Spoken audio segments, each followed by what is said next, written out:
Prince forced the maid to dance on the table to ridicule her, but what she did left him speechless. Before we begin this beautiful period romance story, tell me in the comments where you're listening from. I love knowing where you're joining me from. The chandeliers of Schönbrunn burned brighter than the stars that night, pouring gold upon the long tables and the faces of Vienna's nobility. Music rippled through the great hall, light and cheerful. Yet beneath the glitter of jewels and laughter there was tension, the kind that gathers wherever pride is greater than joy. At the head of the table sat Prince Leopold von Hohenberg, heir to the Austrian throne, smiling without warmth. He was young, handsome, and weary of being both. Around him the lords and ladies praised him, flattered him, toasted him for his engagement to Countess Irina von Falkenstein. She sat at his right hand, dazzling in crimson silk, her every gesture precise, her smile sharp as crystal. Leopold raised his glass, pretending not to notice her glances of expectation. He would marry her soon, as duty required, but in his heart there was only restlessness. Every compliment, every bow, every perfect note of music pressed on him like a cage. He whispered to his cousin, Count Victor, who leaned close. Another evening of empty speeches. I'd rather be buried beneath the wine barrels, Victor grinned. Then let us find amusement elsewhere, Highness. The night is young. A servant approached with a silver tray of goblets. She moved quickly, her eyes lowered, but one of the marble steps near the dais caught her heel. The tray tilted. A rain of crystal fell. The crash silenced the music. Red wine spread like spilled rubies at the prince's feet. Every eye turned toward the trembling girl. Leopold looked down, faintly annoyed, faintly entertained. "And who?" he asked, his voice cold with practiced calm. "Invited chaos to dine." The girl fell to her knees, hands shaking as she gathered the broken pieces. "Forgive me, Your Highness. It was an accident. Irina's laugh rang sharp. "A servant who cannot carry a tray should carry her shame instead," the court murmured. Leopold's mouth curved into a lazy smile. He felt the familiar thrill of command, the small cruelty that gave him momentary power. "Accidents, Countess, require consequences. Don't you agree?" "Indeed," she purred. "Something to make us all forget the noise." He glanced again at the servant. Her face was pale, her hair pulled tightly beneath a linen cap. There was nothing remarkable about her except the quiet in her eyes that did not plead, only waited. "What is your name?" he asked. "Clara, Your Highness." "Well, Clara," he said, standing so the hall could hear, "you have interrupted my celebration. Perhaps you should earn back our delight. What entertainment could you offer us?" I am only a maid, sir." Victor laughed softly. "She might sing, cousin, or juggle the shards she dropped." Leopold raised a hand, silencing the whispers. "No, I have a better idea. Since you have already danced with disaster, let us see you dance with music. Up on the table, little maid. Show us how grace survives humility." A ripple of laughter spread through the hall. Irina's eyes shone with approval. Clara froze. "Please, Your Highness, I cannot. Cannot, or will not." His tone hardened, though a part of him, small and buried, hesitated. He could have withdrawn the order.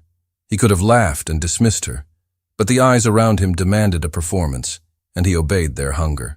The queen sat further down the table, her face calm, unreadable. Leopold thought she would stop him. She did not. Clara rose slowly. Her hands trembled as she placed the broken pieces on the tray. Two guards helped her climb onto the table. The musicians waited, uncertain. Leopold nodded to the conductor. "Play something cheerful. The court must not grow bored." The first notes of a minuet floated through the air. Clara stood at the center, surrounded by silver dishes and gold candlesticks, the light trembling over her. She did not move at once. A murmur ran through the guests, impatience, mockery. Then she lifted her head. Something changed. Her posture straightened, her gaze steadied. She took one slow breath, then another, and began to move.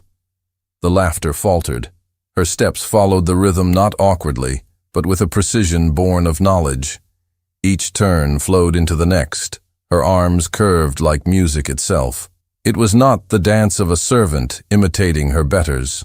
It was the dance of someone who understood its language. Every step a phrase of grace, every motion an answer to the violins. Leopold stared. The candlelight struck her face, and he saw not fear, but serenity. He could not look away. Around him, the nobles shifted uneasily, uncertain whether to applaud or remain silent. Count Victor whispered, "Did you plan this miracle, cousin?" The prince did not answer. He felt his own jest turning against him, becoming something he did not control. Clara's feet moved lightly over the polished wood. Her skirt fluttered as she spun. The musicians, caught by her rhythm, forgot their fear and played with new passion. The hall grew silent, except for the music and the soft slide of her steps. Irina's smile died. "She mocks us," she hissed. "No," the queen murmured, though only those nearest her heard. "She remembers." The dance ended in a single, perfect motion. Clara bowed her head and curtsied, her face calm. The silence that followed was deeper than applause. Leopold found his voice at last. "Where did you learn that?" She looked up, meeting his gaze. "In silence, Your Highness, where no one thought to look." A murmur rose through the guests, half wonder, half discomfort. Leopold felt the burn of shame creep up his neck. He had meant to make her ridiculous. Instead, he had revealed his own cruelty. The queen stood, her gown whispering against the floor. Her expression was unreadable, but her voice carried authority that silenced even the whispering. "Enough entertainment for one night. The music may stop." The orchestra obeyed. Clara climbed down from the table, head bowed again, though her steps were steady. As she turned to leave, her sleeve brushed one of the goblets still lying near the edge. It rang softly, a single pure note, and the sound seemed to echo longer than it should. Leopold sat motionless. Irina spoke to him, her tone tight.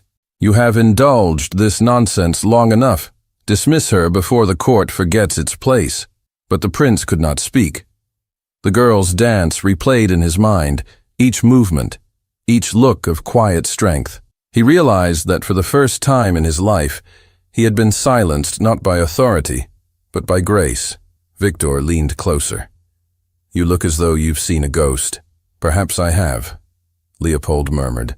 The queen's eyes remained fixed on the servant, who now stood at the edge of the hall awaiting dismissal.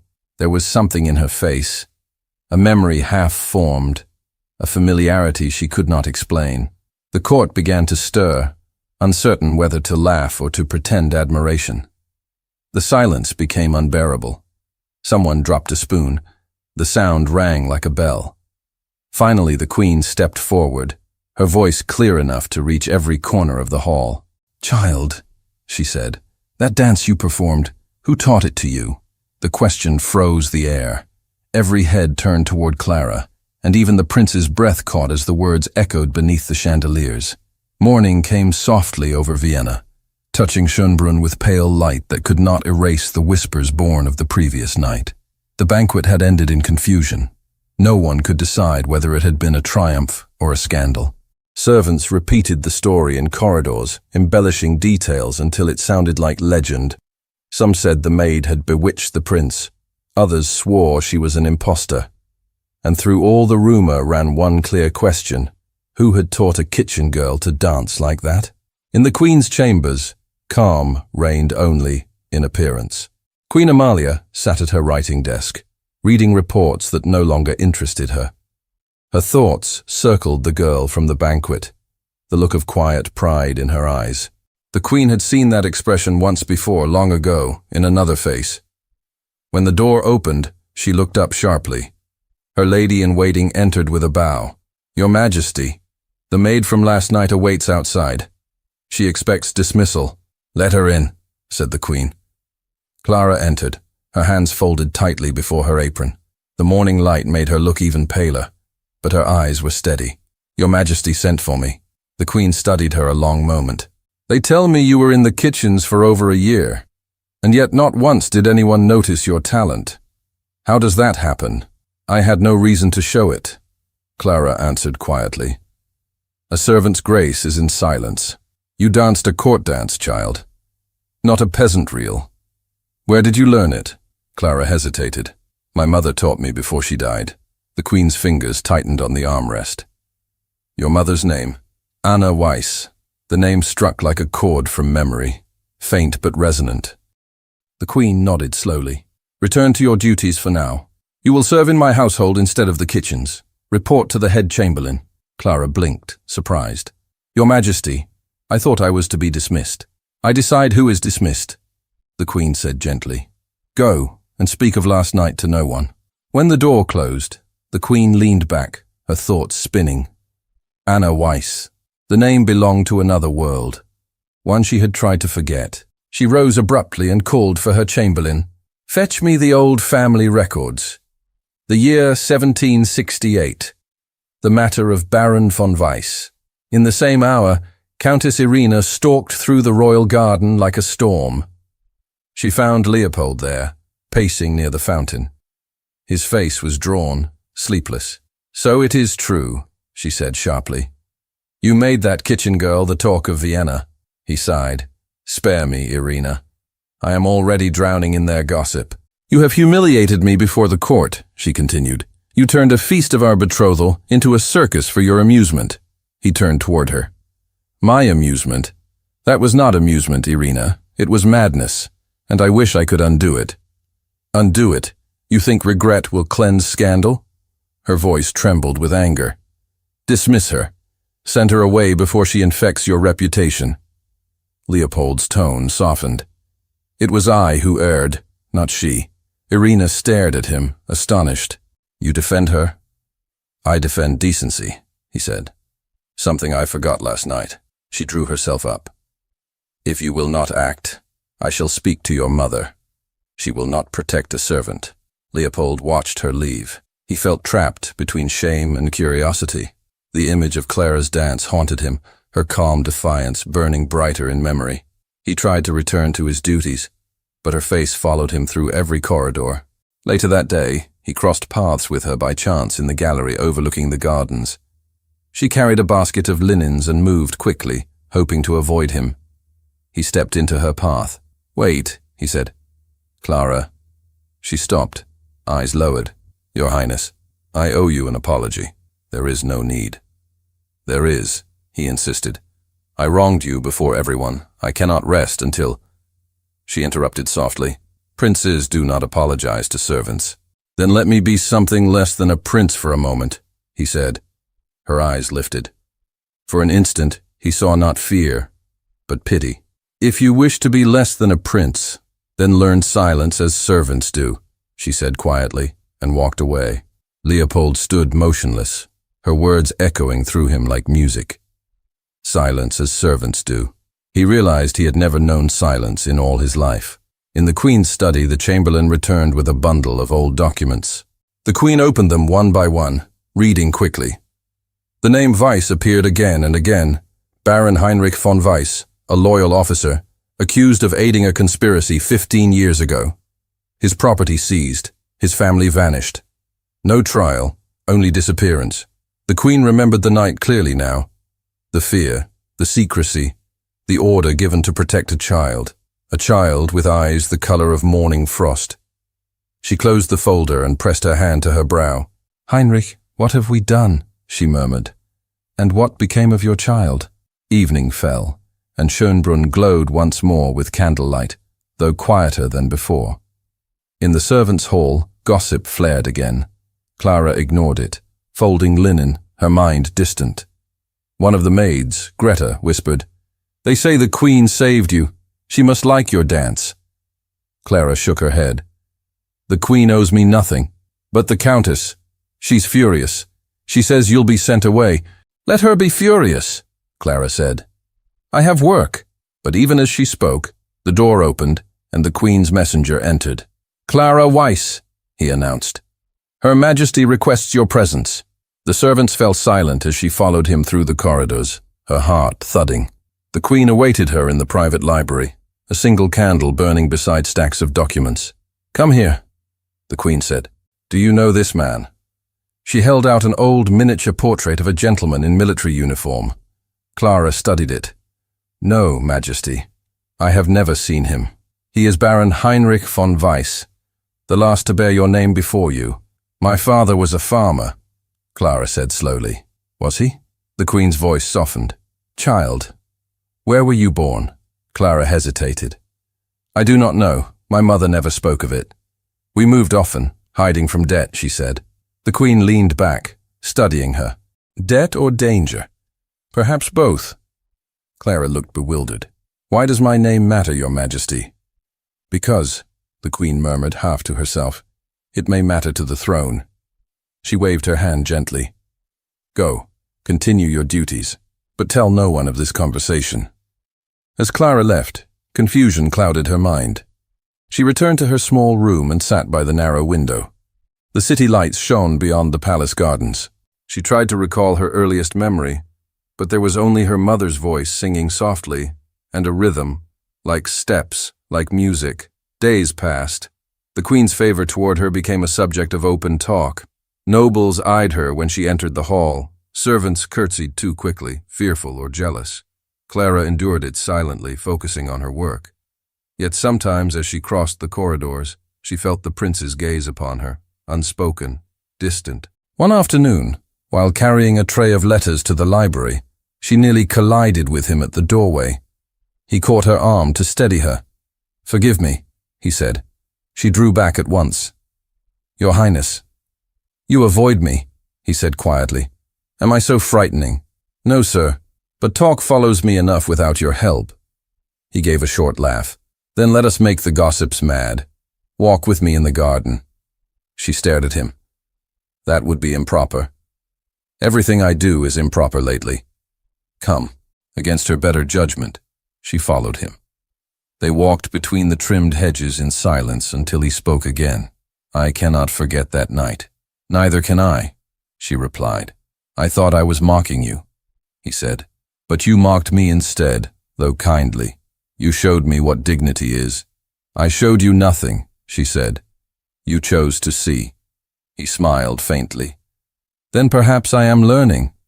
They stopped beside the fountain. The water caught the sunset, scattering gold across their faces. He looked at her, and she felt the weight of his gaze, not cruel, not commanding, but searching. If my mother had not intervened, they would have punished you, he said. Does that not frighten you? It used to, she answered. Now I fear only what silence hides. He wanted to ask what she meant, but she turned away and left him standing by the fountain. That evening, Irina confronted the Queen in her private chamber. Your Majesty, she said coldly, I must speak plainly. The girl Clara has become a scandal. Your son's behavior encourages gossip unfit for the crown. The Queen replied calmly. You exaggerate, Countess. My son shows curiosity, not affection. Curiosity, Irina said sharply, is the seed of disgrace. Amalia's eyes cooled. Are you jealous, Countess? Irina flushed. I am concerned for the throne. Then leave the throne to those who carry its weight, the Queen said. And remember, the dignity of a lady lies in patience. Irina left, trembling with anger. As she passed through the hall, she nearly collided with Leopold himself. Your mother shelters her, she hissed. If you do not send that girl away, I shall expose whatever secret binds them. Leopold watched her go, puzzled. Secret, he murmured. That night, unable to sleep, the Queen sat alone at her desk. She opened one of the old letters sealed with the imperial crest. It was a confession written by her husband years ago, explaining how Baron Weiss had been wrongly accused. The evidence had been false, the punishment unjust. The Queen felt tears burn her eyes. And now his child stands before me, she whispered. Heinrich, your blood walks my halls. She rose, pacing the room, torn between confession and silence. If the truth came out, it would shame the throne, but to hide it again felt like betrayal. She went to the window, watching the moonlit courtyard below. There, in the shadows, she saw two figures, her son and the maid, walking apart but toward the same gate. Fate was drawing its lines again. In the servants' quarters, Clara prepared for bed when Greta slipped inside. You're in danger, she whispered. The Countess is spreading word that you're no maid at all. She says you tricked the queen with lies. Clara frowned. Why would she care about me? Because the prince looks at you, Greta said simply. And she cannot bear it. Before Clara could answer, a knock sounded. The queen's messenger entered again, holding a sealed envelope. From Her Majesty, he said. Deliver this to no one but the queen herself tomorrow morning. It was found under her door. He left as quickly as he came. Clara looked at the black seal, strange and unbroken. She placed it on the table beside her bed and tried to sleep, but unease kept her awake. When dawn touched the window, she carried the letter to the queen's apartments. The queen received her at once, still in her robe. Thank you, child, she said, taking the envelope. She broke the seal, read the single line inside, and froze. Her hand trembled. The page held only 6 words, written in a hand she remembered from years past. The child of vice still lives. The first snow of December dusted Schönbrunn like flour over pastry, and the palace thrummed with preparations for the winter ball. Servants carried garlands of evergreen, musicians tuned their instruments, and tailors stitched through the night. The ball would celebrate Prince Leopold's engagement to Countess Irina, though beneath the chatter ran a second story, the whispers about the maid who had danced like a duchess. Clara felt those whispers wherever she went. In the corridors, in the laundry rooms, even in the chapel where she sought silence, they followed her. The queen had not spoken of the letter again, nor mentioned the name Vice, yet her eyes lingered on Clara more than before. Sometimes she would ask Clara to read correspondence aloud, as if listening to her voice confirmed something only she knew. One morning, while Clara arranged the queen's writing table, the older woman said quietly, "Do you remember your mother's voice, child?" "Only her songs," Clara replied. She would hum when she cooked, always the same tune. The queen turned sharply. "Can you hum it?" Clara did so, softly. The melody floated through the air, simple, delicate. The queen's eyes glistened. "That was a lullaby of the court," she murmured. "It was sung to noble children, not to peasants." "How did she learn it?" Clara hesitated. "She said it reminded her of someone she once served." "I never asked who." The queen closed the ink bottle with trembling hands. "Keep that song, Clara. It may guard you one day." That afternoon, Leopold inspected the ballroom with Count Victor, pretending interest while his mind strayed elsewhere. The memory of Clara's dance still haunted him. He had tried to forget it, burying himself in duty and meetings, but the image returned unbidden. Her feet moving like water, her face lit by defiance. Victor noticed his distraction. "Thinking of your bride?" Leopold gave a humorless smile. "If you mean Irina, then no." "Careful, cousin. She carries half the empire's gossip on her tongue. You'll be the subject of it soon." "Let them talk," Leopold muttered. "I've already been the fool once." Victor laughed softly. "A fool who learned something, perhaps." Leopold did not answer. Later, as he left the hall, he caught sight of Clara crossing the corridor with a basket of folded linens. On impulse, he followed. "Clara," he called. She turned, startled. "Your Highness, you're avoiding me again." "I have no reason to seek you, sir." "Then I must give you one. Will you walk with me a moment? People will see." "Let them," he said. The same stubborn tone that once ordered her to dance. They stepped into the garden, the air sharp with winter. The fountains had frozen into crystal shapes. They walked in silence until he said, "I am not proud of that night." "I believe you," she replied. "I mean to say, I think of it every day. Not the laughter, not the shame, only the moment you stopped being afraid." "I was afraid," she said quietly. "But there are fears greater than ridicule. What could be greater than that? Losing who you are," she said. He looked at her intently. "And who are you, Clara?" "A servant," she said, though the words sounded uncertain even to her. He smiled faintly. "You speak as if you're still deciding." Before she could reply, footsteps crunched on the gravel behind them. Countess Irina appeared, her cloak sweeping the path. "How touching," she said coldly. "A prince and his charity case." Leopold's jaw tightened. "You forget yourself, Irina." "No, Highness. I remember perfectly who I am. The woman you are to marry." And who she is, the woman who has no place here. Clara bowed. Forgive me, Countess. I meant no offense. Then you'll mean none by leaving, Irina said sharply. At once. Leopold stepped between them. Enough. You will not command my servants. Irina's eyes blazed. Servants, yes. But is she truly one? Or something else entirely?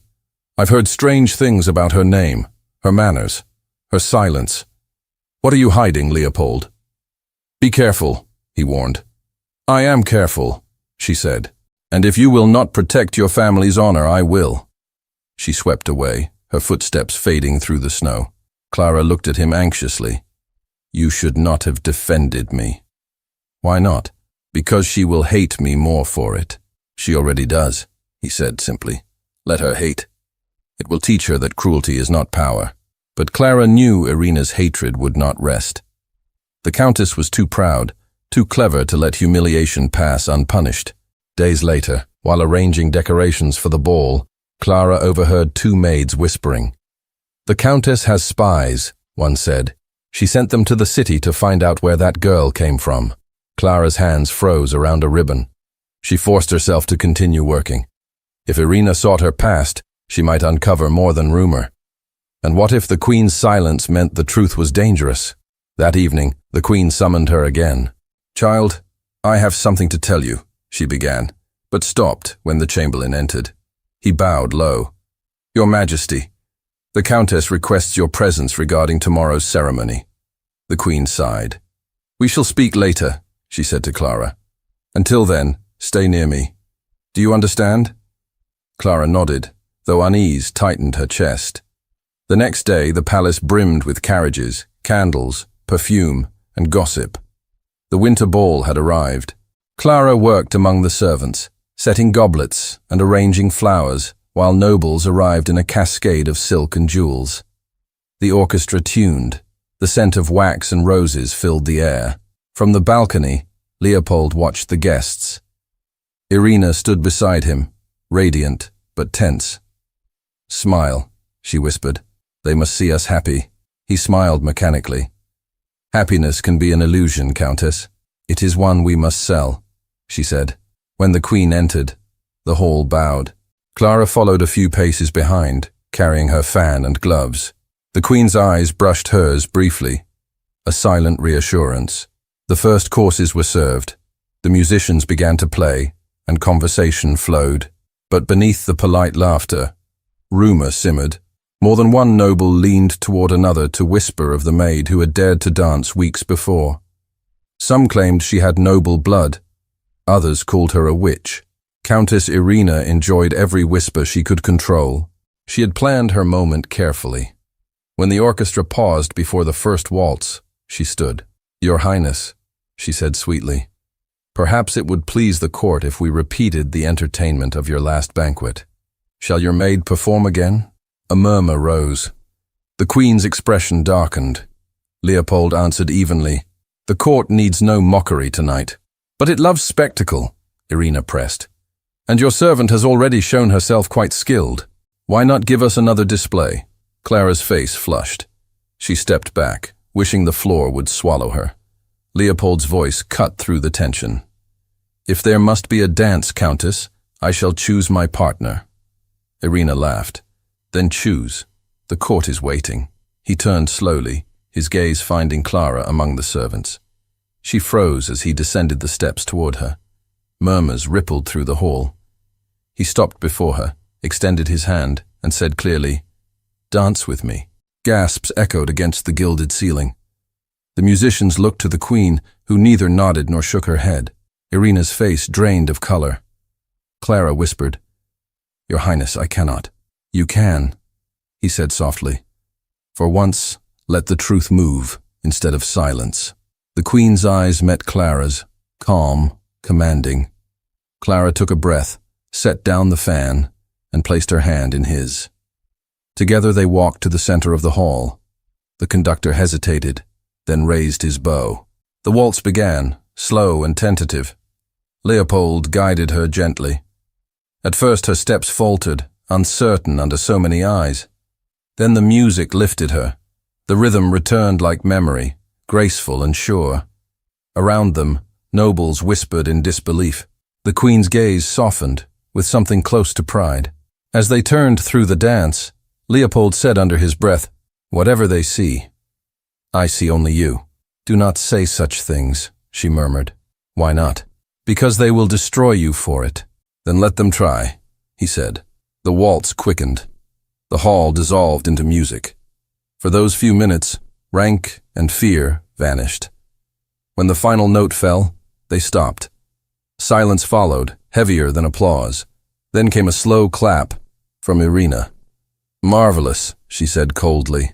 "A prince and his mystery girl. Shall we thank her properly?"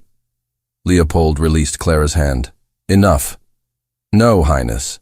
The people deserve truth." She turned to the crowd. "Do you all know who this girl is? Nor do I. But I intend to find out. For a palace that shelters strangers risks its own ruin." The queen's voice cut through the air. "Countess, you forget yourself." "I forget nothing, Majesty.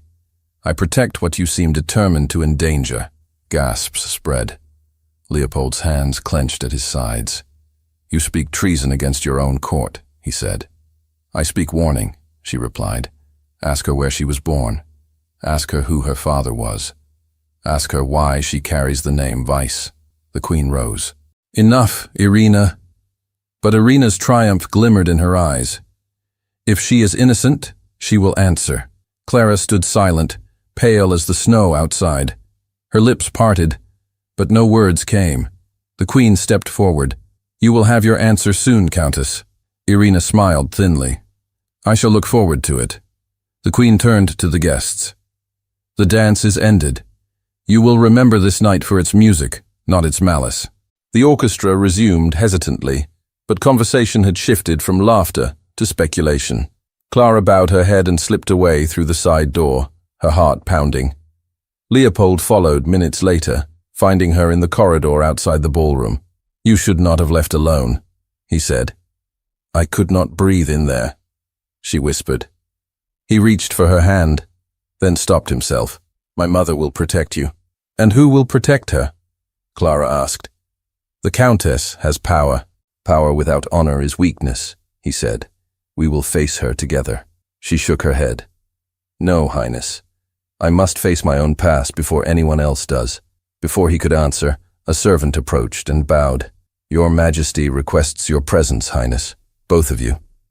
They followed him to the Queen's private chamber. Amalia stood by the window, the firelight catching her profile. On the table lay several old letters and a miniature portrait. "The time for silence is over," she said. "Clara, you must hear what I have discovered." Clara's voice trembled. "About my name?" "About your life," the Queen said. "You are Clara von Weiss, daughter of Baron Heinrich von Weiss. Your father died protecting this crown when others betrayed it. I hid the truth to keep you safe. I never thought we would meet again." Clara stared, unable to speak. Leopold turned to his mother, astonished. "Then last night's cruelty was done to one of our own?" The Queen nodded. "To blood as loyal as ours." Footsteps sounded outside. A page entered, breathless. "Your Majesty, the Countess demands audience. She says she knows everything." The Queen's eyes darkened. "Then she will learn the truth from me." The page bowed. "She waits in the ballroom." Leopold looked at Clara, then at his mother. "Let us end this, once and for all." Together they walked back toward the hall, the music fading behind them, the whispers swelling. The doors opened, and all eyes turned as the Queen entered, her son beside her, the girl between them. Irina stood at the center, pale but defiant. The court gathered around like vultures scenting a feast. The Queen lifted her chin and said clearly, "Tonight, Vienna shall hear who she is." The ballroom was hushed when the Queen spoke. The chandeliers shimmered above, their light trembling over every astonished face. The musicians lowered their bows, waiting. Countess Irina stood motionless, her fan frozen in her hand. Leopold moved closer to his mother, but Amalia raised a hand, steady, commanding. "Listen well," she said, her voice echoing through the golden hall. "For years I have carried a silence heavier than any crown. It concerns the name Weiss, and the blood that name carries.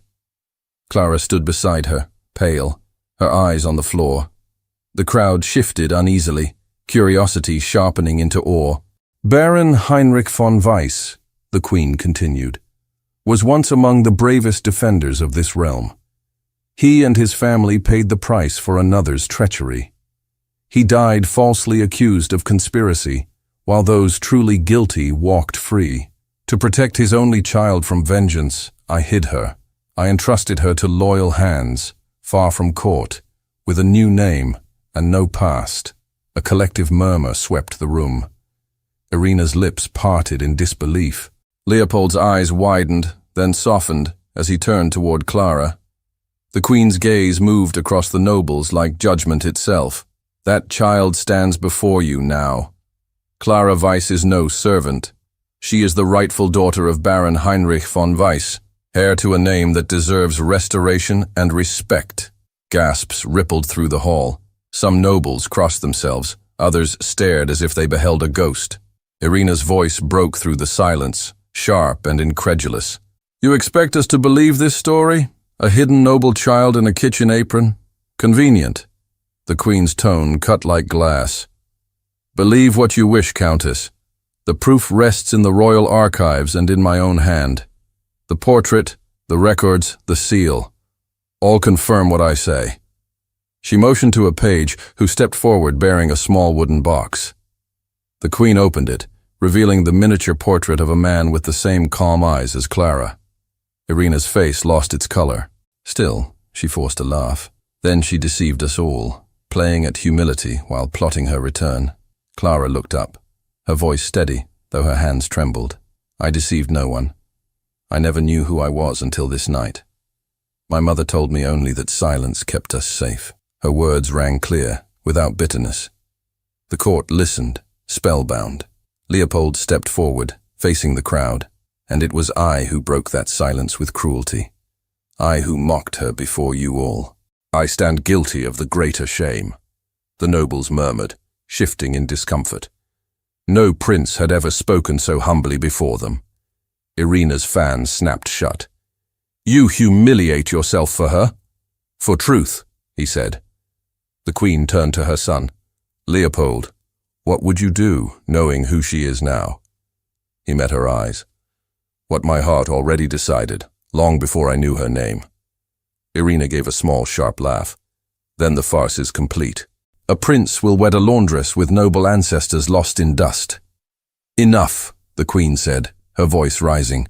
Your envy dishonors the title you bear. The engagement is annulled. The hall erupted in gasps.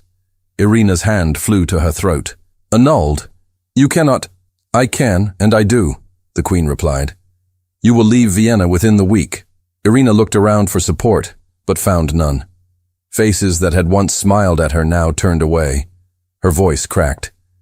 This is madness. The court will laugh at you all. No, said Leopold quietly. The court will remember who taught them humility. Irina's eyes blazed with fury. You'll regret this, all of you.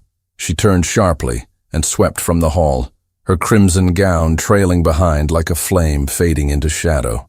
When the doors closed, the silence returned, heavier than before. The Queen stepped forward, facing Clara. Your father's honor is restored. The wrong done to him is undone tonight. If you wish, you may reclaim your title and estate. The crown will see it done. Clara looked at her, stunned. Your Majesty, I never wanted a title.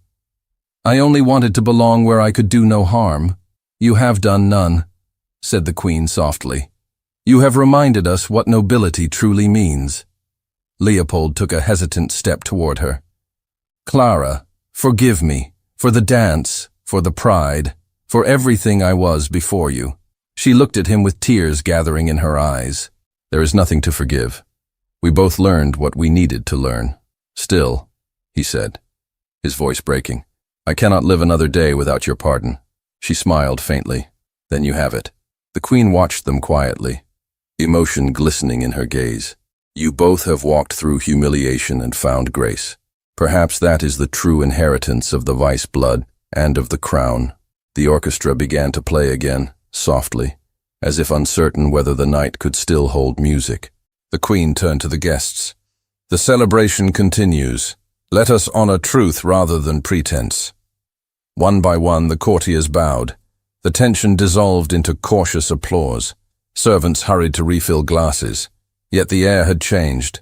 Laughter now carried respect instead of mockery. Clara stood beside Leopold, unsure whether to stay or vanish into the shadows. He sensed her hesitation. "You need not hide any more," he said. "The world sees you now as you are." "But do you?" she asked. He paused. "I see you more clearly than I see myself." The Queen's eyes softened. "Go," she whispered to them both. "The night belongs to you now."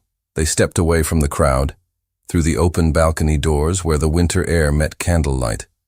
Snowflakes drifted through the darkness. The city spread below them, silent and endless. Leopold leaned against the railing, his breath visible in the cold. "When I was a boy, my tutor said a prince must never bend. Tonight I bent for the first time, and I think I found peace in it." Clara smiled faintly. "Then perhaps he taught you wrong. Perhaps you taught me right," he said. Behind them, the orchestra began a new melody, one that rose and fell like a memory. It was the same tune Clara's mother had sung, though no one but the Queen recognized it. She closed her eyes, whispering a prayer for the souls of the past. Clara looked back through the doors at the Queen, who watched with quiet pride. "She knew my parents," Clara said softly.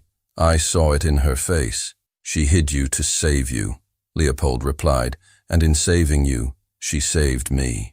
They stood in silence, the snow collecting on the marble rail. Clara's heart beat fast.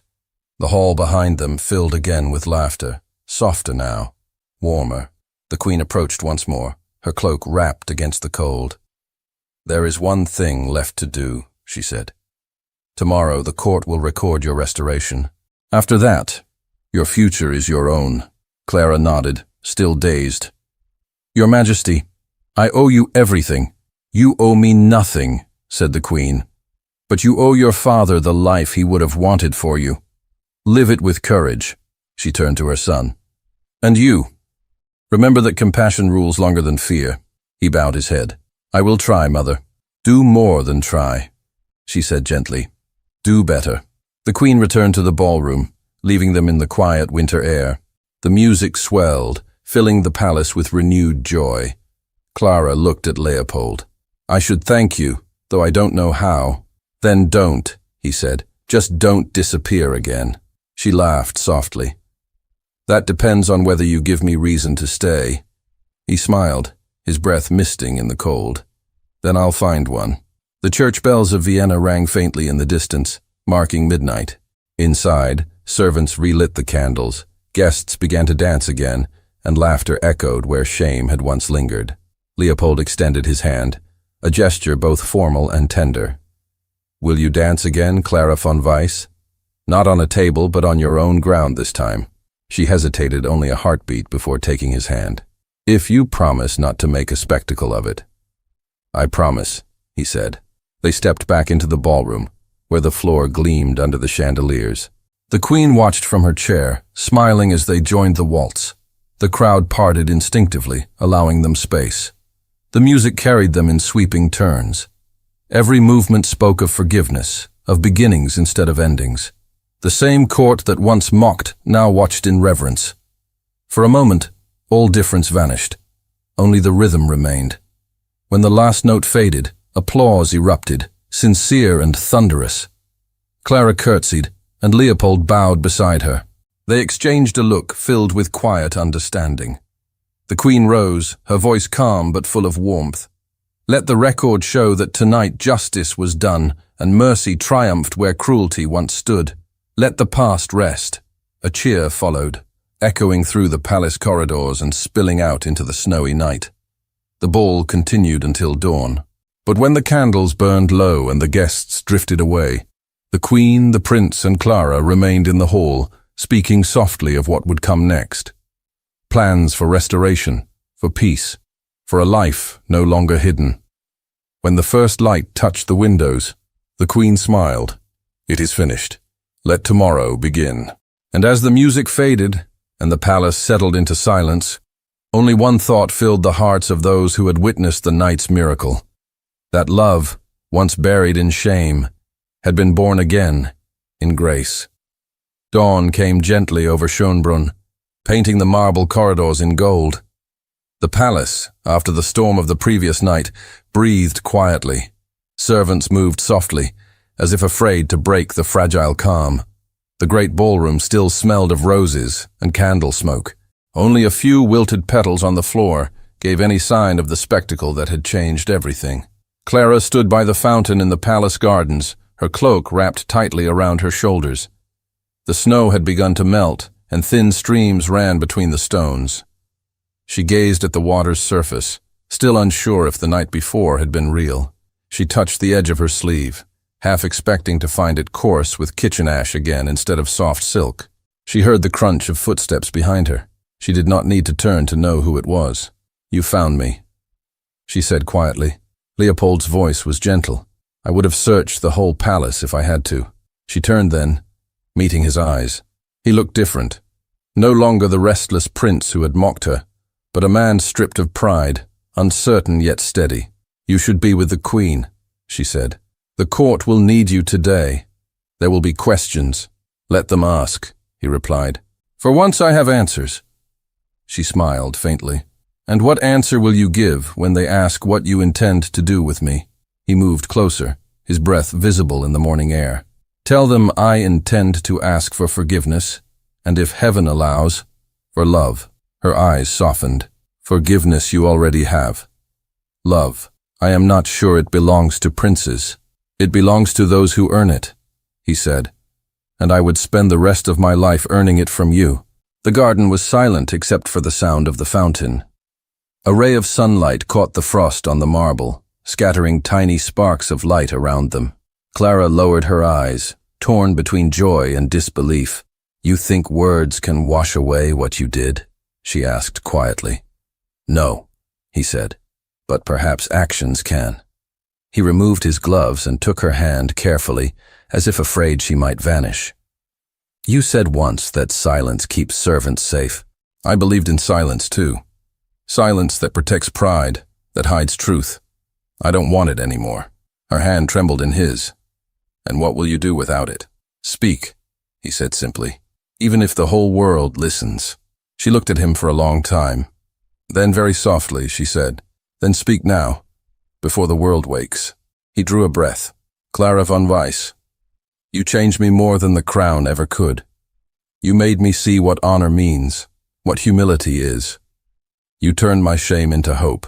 I love you, not because of your name, not because the queen blesses it, but because you saw me when I could not see myself."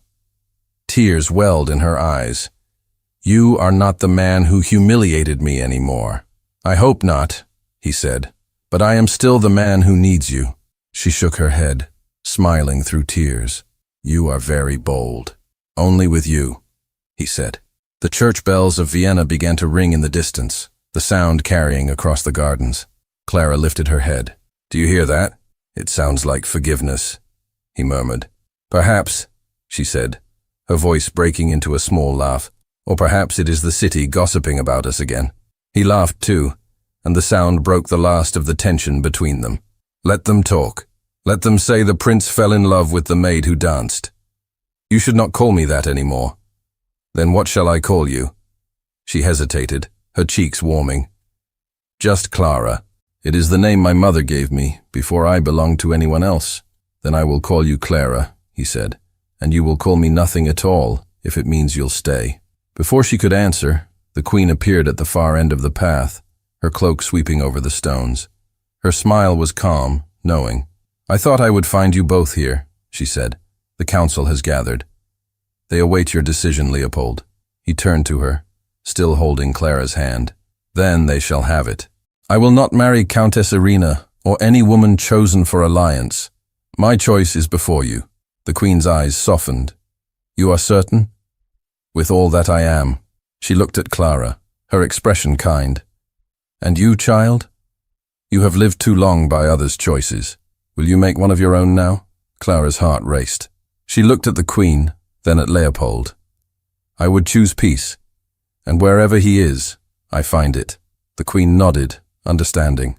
Then peace you shall have. I will speak to the council. They will protest, of course, but they will yield. She reached for Clara's hands. Your father would be proud. He believed in honor over blood. You have restored both. Thank you, Majesty, Clara whispered. Majesty no longer, the queen said softly.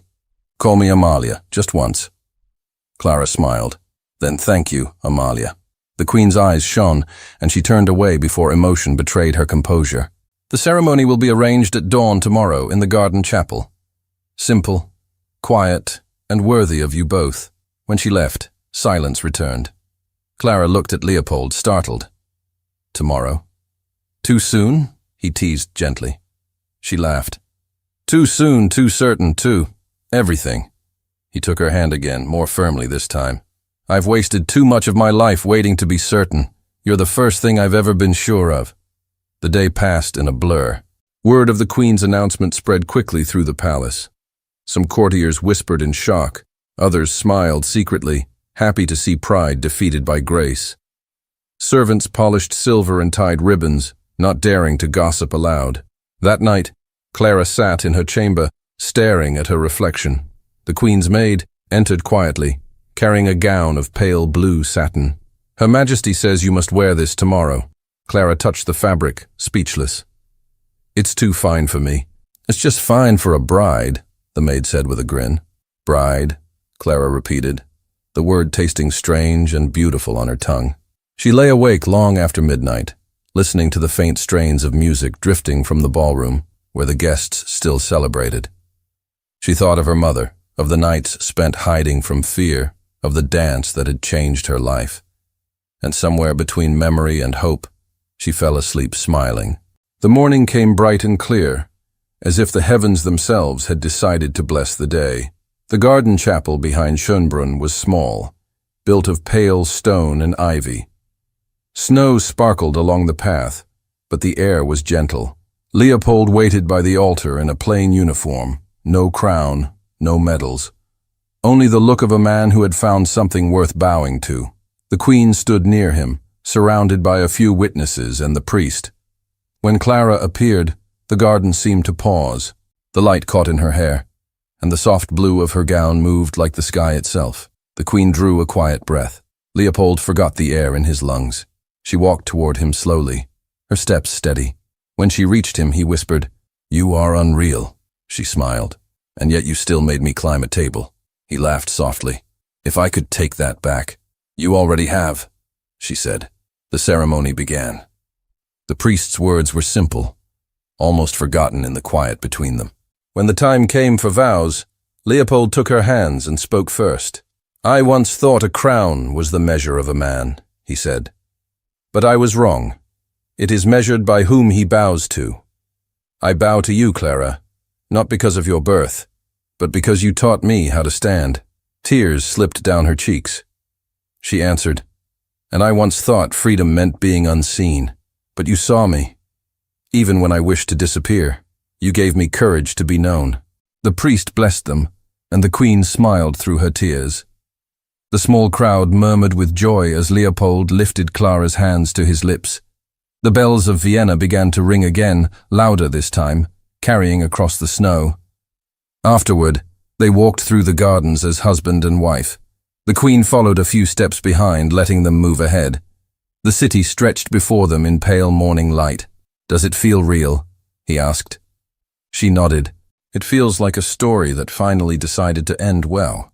And if it ever tries to end otherwise, then we'll dance until it remembers," she said. He laughed and pulled her close. "You'll never tire of dancing, will you?" "Not with you." They stopped by the fountain, where everything had begun. The water shimmered in the sunlight, clear and still. He kissed her hand. "When I first saw you, I thought you were beneath me. I was wrong. You were above everything I'd ever known." She touched his cheek, smiling. "And now?" "Now," he said, "I see that we stand on the same ground." The queen approached them, her voice full of warmth. "You have given this kingdom something rarer than peace. You've given it hope." "Hope," Clara repeated softly. "Yes, that's what it feels like." Amalia looked up at the sky. Your father would have wanted this day. He believed goodness always returns even after darkness. Clara's eyes filled again. Then perhaps he's watching. I'm certain he is, said the queen. They stood together for a moment, silent, until Leopold turned to the queen. Mother, you have done more than restore a name. You've restored your son. She smiled and touched his arm. Then my task is finished. When she walked away, leaving them alone again, Clara looked up at him. What now, Your Highness? Now, he said, drawing her close. Now we live. He kissed her, softly, reverently, like a promise spoken in silence. The snow melted around their feet as the sun climbed higher. The musicians from the night before began to play again on the terrace, their notes drifting through the garden. Without a word, Clara lifted her hand, and he took it. They began to waltz. No audience, no laughter, only wind and light and the faint ring of bells. The melody rose, the same that had once humiliated her, now transformed into their vow. Their steps moved together, easy and sure, a circle of forgiveness. When the music ended, he whispered, Every king should learn to dance. And every dancer, she replied, smiling, should learn to rule a heart. He laughed quietly, resting his forehead against hers. Then rule mine. It's already yours. She looked into his eyes, unafraid, and answered, And you, guard mine, forever.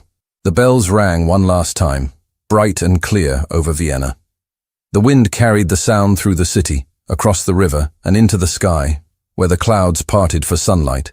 And in the garden of Schönbrunn, the prince and the maid, now equals, now free, stood hand in hand beneath the morning light that belonged only to them. Thank you so much for listening to this story, all the way to the end. We hope it moved you as much as it moved us while telling it. We'd love to hear your thoughts.